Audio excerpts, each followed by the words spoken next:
Donc voici la carte de régulation de température et de mesure. Donc la régulation de température se fait sur la voie 1. Donc il y a un thermocouple qui est branché, c'est celle du haut.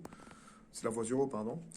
Le thermocouple est en contact avec une lampe à incandescence, donc qui est alimentée par le relais statique qui est commandé ici par la voie numéro 4. Et donc l'interface du site web, donc là on est connecté directement sur le serveur de l'ESP32. Donc j'ai donné une température de référence de 40 que je vais venir valider avec Run. Et donc là, il va passer en running et le alpha va changer. Donc on voit bien que il l'allume et il éteint de manière périodique avec un rapport cyclique. Donc la LED bleue qui est en haut à droite indique que le relais est commandé.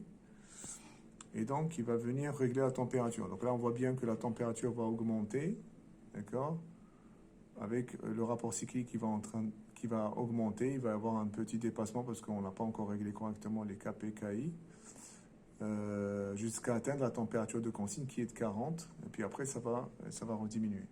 Donc, on a aussi le rapatriement sur le moniteur de toutes les données, de tous les capteurs. Donc, il n'y a que le capteur T0 qui est branché. Donc, voilà, là, il a atteint les 40 degrés. Donc, quand il va les dépasser, donc ça, les 180, ils vont commencer à diminuer. On voit bien que ça chauffe.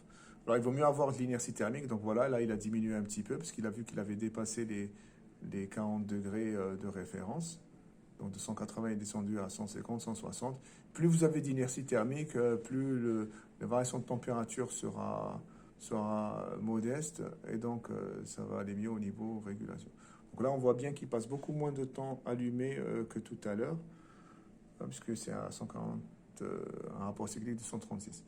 Alors, on peut télécharger les données de tous les capteurs sous format JSON. Donc là, on a les mesures de température et aussi le alpha s'il est en mode run et la mesure et la référence.